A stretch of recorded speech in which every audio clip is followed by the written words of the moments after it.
को ब्याह करके दिखावे की कहा आवश्यकता। श्री जी ठाकुर जी से भिन्न नहीं है, श्री जी ठाकुर जी से अलग नहीं है। श्री जी तो नित्य ठाकुर जी की हैं। हाँ, लक्ष्मी ठाकुर जी की नहीं है, इसलिए ठाकुर जी उससे ब्याह करते हैं। ब्याह उसी से तो किया जाता है जो हमारा नहीं है, अपना बनाने के लिए उससे ब्याह किया जाता है। लेकिन जो नित्य हमारा है, अब ये विषय ऐसा है कि इसके लिए तो फिर भाव से राधा रसामृत सुनो, ब्रज की लीलाएं अलग से सुनो। वो हम करते हैं, साल में 1-2 बार करते हैं, तब ये भाव समझ आए। तो इस भांति ठाकुर जी का मंगल गोवर्धन उत्सव सुसंपन्न हुआ। भगवान ने गिरिराज जी धारण किए। गोवर्धन, गो कहते हैं बंधुओं इंद्रियों को। हमारी शरीर की समस्त इंद्रियों को गो कहा जाता है।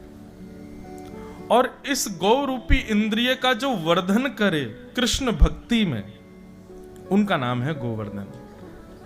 हम एक युक्ति और बताते हैं कथाओं में।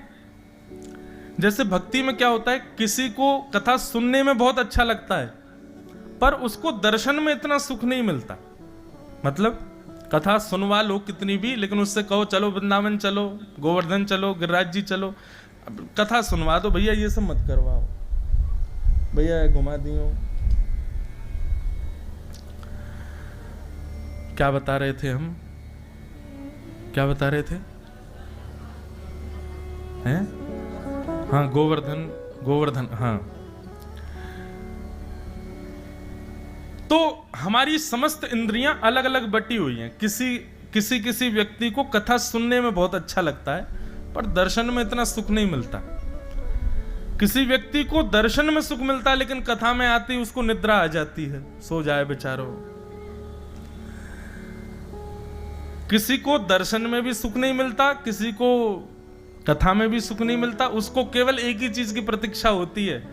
कोई वृंदावन जा रहा, सुनो वहां से पेड़े लिया ना, उसको प्रसाद पाने का ही सुख होता है। मंदिर जा रहे हो, वहां से प्रसाद जरूर ले आना, उसको प्रसाद का ही सुख होता है। कई कथाओं में प्रसाद की व्यवस्था होती है, तो आधे श्रोता तो इसीलिए आते हैं कि कथा के बाद प्रसाद मिलेगा। कहीं कहीं कथाओं में, ग्रामीण क्षेत्रों में लोग क्या करते हैं, आयोजक लोग, ताकि लोग कथा में आए इसके लिए भोजन की व्यवस्था करते हैं। लोग भी इतने चतुर हैं, वो तभी आते हैं जब कथा विश्राम होने वाली हो, ताकि विश्राम होते ही भोजन में बैठें। तो किसी को दर्शन में सुख है, किसी को श्रवण में सुख है, किसी को पाने में सुख है।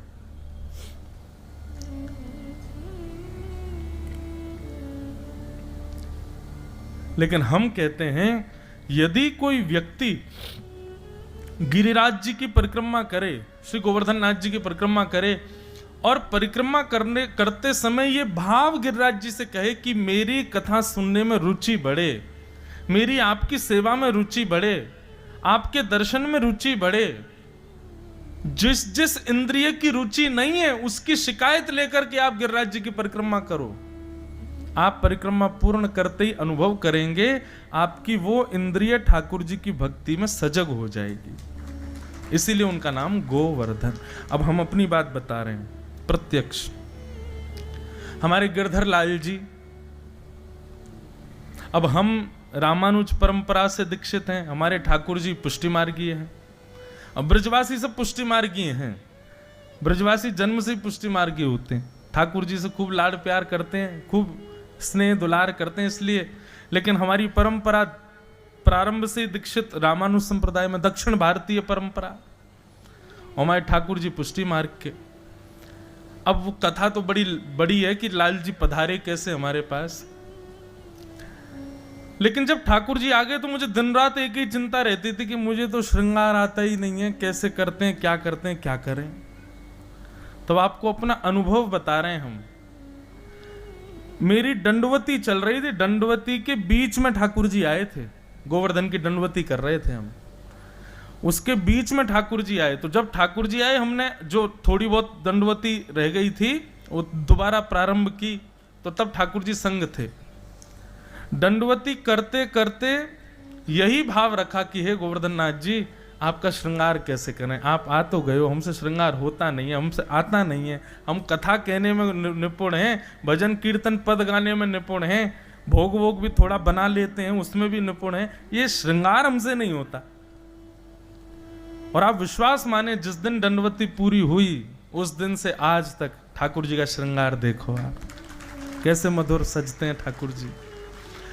हम कोई अपनी प्रशंसा नहीं कर रहे, हम छोटे छोटे बच्चों को, कई सेवा करने वालों को श्रृंगार सिखाते हैं ठाकुर जी का कैसे करना चाहिए, और कहीं सीखा नहीं, ये श्री गोवर्धन नाथ जी की कृपा। इसलिए जिस सेवा में आपको लग रहा हो कि आप ठाकुर जी को 100% नहीं दे पा रहे हो, जाओ वृंदावन और गिरिराज जी की परिक्रमा लगाओ। परिक्रमा पूर्ण होते ही उस सेवा में आप निपुण हो जाओगे। इसीलिए उनका नाम है गोवर्धन। गो यानी इंद्रियों का जो कृष्ण भक्ति में वर्धन करे, वो गोवर्धन।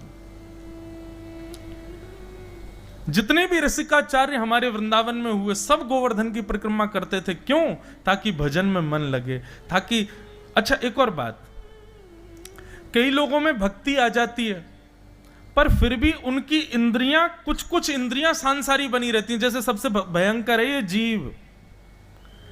हम कथा तो सुनते हैं, भजन करते हैं, सेवा करते हैं, लेकिन जीव के चट्टपने पे बिल्कुल कंट्रोल नहीं है। जीव नहीं काबू कर पाती अपने ऊपर। जाओ गोवर्धन परिक्रमा करो। जो इंद्रिय बिगड़ रही है उस इंद्रिय को भी निपुण करते हैं श्री गोवर्धन नाथ जी, उसके दोष को भी नष्ट करते हैं श्री गोवर्धन नाथ जी। अनेक भाव हैं, लेकिन मेरे को ऐसा लगता है भक्ति पथ पर चलने वालों को जो भाव चाहिए वो प्रधान है। इसलिए जिस इंद्रिय को आप अपने वश में नहीं कर पा रहे, जाओ उस इंद्रिय की शिकायत लेकर गिरिराज जी की परिक्रमा करो। 21 किलोमीटर पूर्ण होते होते वो इंद्रिय आपकी भगवत भक्ति में लीन हो जाएगी। ये विश्वास है हमारा। ऐसे ही नहीं है श्री गोवर्धन नाथ जी, ऐसे ही नहीं विराज रहे। हरिदास वर्य कहा गया है श्रीमद् भागवत के वेणु गीत में। हम हरिदास हैं और वो कौन है? बोले हरिदास वर्य, हरिदासों में भी श्रेष्ठ। ऐसे श्री गोवर्धन नाथ। ठाकुर जी ने उनको अपने नख पर धारण किया, पुनर्विराजमान किया। पूरे ब्रजमंडल में ठाकुर जी की जय जयकार होने लगी।